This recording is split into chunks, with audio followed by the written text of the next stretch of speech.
कल कांग्रेस पार्टी की कार्यसमिति ने एक आश्चर्यजनक और देश विरोधी फैसला लिया है।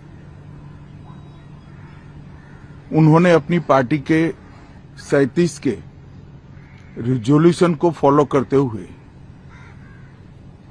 महान वंदे मातरम गीत के 2 ही छंद गाने का फैसला किया है।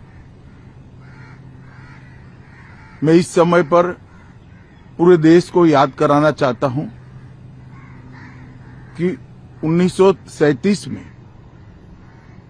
कांग्रेस पार्टी ने मुस्लिम अपीसमेंट के लिए वंदे मातरम के 2 टुकड़े कर देश के विभाजन की नींव डाली थी और वहीं से 2 राष्ट्र के सिद्धांत को ताकत मिली थी और अंततोगत्वा देश का विभाजन हुआ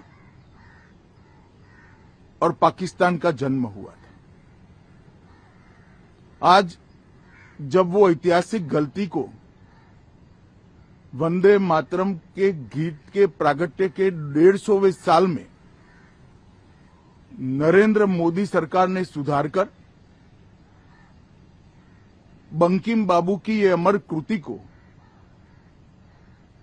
पूरा गीत गाकर राष्ट्रीय एकात्मता को फिर से एक बार सुदृढ़ करने का प्रयास किया है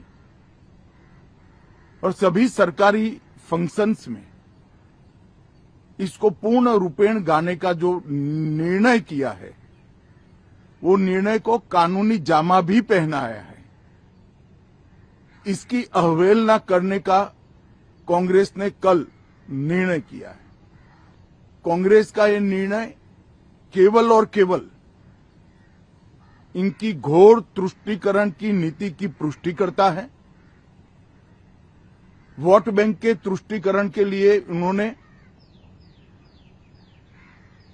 स्वर्गीय बंकिम बाबू के इस अमर कृति का न केवल अपमान किया है, वो लाखों शहीदों का भी अपमान किया है जो वंदे मातरम का नारा लगाते लगाते देश की आजादी के लिए फांसी पर चढ़ गए, जिन्होंने कई साल जेल में काटे।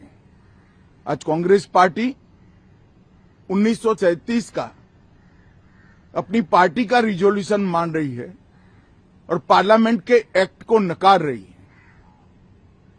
मुझे तो बड़ा आश्चर्य है। श्री राहुल गांधी की नेतृत्व में कांग्रेस पार्टी फिर एक बार इस देश में तुष्टीकरण की राजनीति को पुरजोश तरीके से आगे बढ़ा रही है। मैं देश की जनता को अपील करना चाहता हूं कि एक बार इस देश ने गलती करी थी वंदे मातरम के 2 टुकड़े होने देने की और एक गलती के गंभीर परिणाम हमने भुगते हैं। अब देश की जनता एकजुट हो और कांग्रेस पार्टी के इस फैसले के खिलाफ आवाज बुलंद करे कि अब इस देश में तुष्टीकरण की राजनीति नहीं चलेगी। ये आजाद देश है। आजादी के 80 साल के बाद 1937 में जो फैसला कांग्रेस ने किया था, जिसको नरेंद्र मोदी जी ने सुधारा है, उसके सामने का कोई विरोध इस देश की जनता नहीं सहन करेगी। भारतीय जनता पार्टी कांग्रेस पार्टी के इस फैसले की कड़ी निंदा करती है और हम इसका जनता के बीच में और विधायी सदनों में भी पुरजोश विरोध करेंगे।